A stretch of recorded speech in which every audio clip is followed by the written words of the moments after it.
ওই রিক্সাওয়ালাকে যে দিল পরের দিন তো সে কেরু বোতল নিয়ে ভাইরাল হলো। জামাতের আমির কেন বলতেছে ফ্যাসিস্ট বলো না, ভাল লাগে না, কারণ আওয়ামী লীগের ভোট পাওয়ার জন্য। যারা হত্যায় অভিযুক্ত, প্রমাণ আছে, দলিল আছে, তাদেরকে আপনি যে শাস্তি দেন সে শাস্তি দেন। কিন্তু তারা একটা বড় সংখ্যার জনগণ সেই রাজনৈতিক মতাদর্শে লালন করে। দেখেন তাদেরকে কিন্তু সবাই হাতে পায়ে ধরছে। নাহিদু গিয়ে কিন্তু বলতেছে যে আমরা কোনো দলের বিরুদ্ধে আন্দোলন করিনি, আমরা কোনো ব্যক্তির বিরুদ্ধে আন্দোলন করিনি, আমরা ফ্যাসিবাদী ব্যবস্থার বিরুদ্ধে আন্দোলন করছি। এই কথাটা কেন বলতেছে? কারণ তারা আওয়ামী লীগের ভোটগুলো প্রয়োজন। জামাতের আমির কেন বলতেছে ফ্যাসিস্ট বলো না, ভাল লাগে না, কারণ আওয়ামী লীগের ভোট পাওয়ার জন্য। বিএনপির ওরা কেন বলতেছে যে সব মামলা টামলা সব তুলে নেবো আমরা, কেন বলতেছে? কারণ আওয়ামী লীগের ভোট পাওয়ার জন্য। আওয়ামী লীগের ভোট পাওয়ার জন্য এত আগ্রহ, এত উদ্গ্রীব, এত চেষ্টা। সেই মতাদর্শের লোকদের নিজের একটা প্রার্থী দেবে না? তারা শুধু যে ব্যক্তি ভোটার তার প্রার্থী হওয়ার অধিকার আছে। আমি একটা উদাহরণ দিচ্ছি আজকে এই শো থেকে।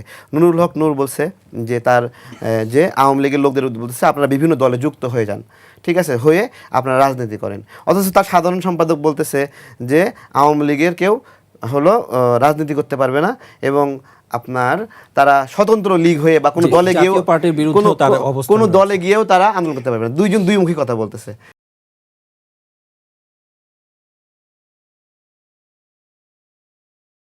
ঠিক আছে, এইভাবে যারা বুঝতেছে যে আওয়ামী লীগের ভোটটা তার খুবই দরকার, কারণ সবারই তো এক, আমার এক, আপুর এক, হের এক। ঠিক আছে, আপু যদি নির্বাচন জিততে চায়, আমাকে দুজনে একজনকে যেখানে একজন কনভিন্স করে তার পক্ষে নিতে হবে, খুব স্বাভাবিক বিষয়। তাছাড়া সে জিতবে না, কোনোভাবে জিতবে না। তো সেই জায়গাগুলো বিবেচনা করে আমাদের একটা আক্ষেপ মনের মধ্যে, বুঝছেন, এই বাংলাদেশের মানুষের একটা আকাঙ্ক্ষা ছিল যে শক্তিশালী ভালো প্রার্থীদের মধ্যে লড়াই হবে। ঠিক আছে, সেই লড়াইটাই দেশের মানুষ এইবারও দেখতে পারবে না। এত বড় একটা লড়াইয়ের পরেও দেখতে পারবে না। তাদের মনের মধ্যে একটা খিদা থাকবে। যারা রাজনীতিতে ভোক্তা হিসেবে আসছে, রাজনীতিতে খাওয়ার জন্য আসছে, রাজনীতিকে ব্যবহার করে গাড়ি কিনে, বাড়ি কিনে, সম্পদ করে, তাদের কথা বলছি, যে তারাই পুষ্টিহীন এইভাবে হতে চায়। এখানে তো রিক্সাওয়ালার প্রধানমন্ত্রী হতে সংবিধানে আইনগত কোনো বাধা নেই, হোক না, হবে তো। কিন্তু রিক্সাওয়ালাকে যখন কানে কানে শিখায় দেন যে এতিমের টাকা মেরে খেলে যদি সে নির্বাচন করতে পারে, রিক্সাওয়ালা কেন এমপি হতে পারবে না? এরকম বেদবি, উদ্ধত আচরণ একজন অসুস্থ মানুষকে নিয়ে যখন করে, তখন আমরা কি সেটাকে সমর্থন করব নাকি বর্জন করব?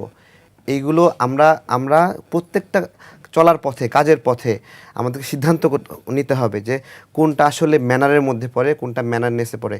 যাকে ওই রিক্সাওয়ালাকে যে দিল, পরের দিন তো সে কেরু বোতল নিয়ে ভাইরাল হলো, তাই না? তাহলে মান সম্মান থাকলো কোথায় এনসিপির?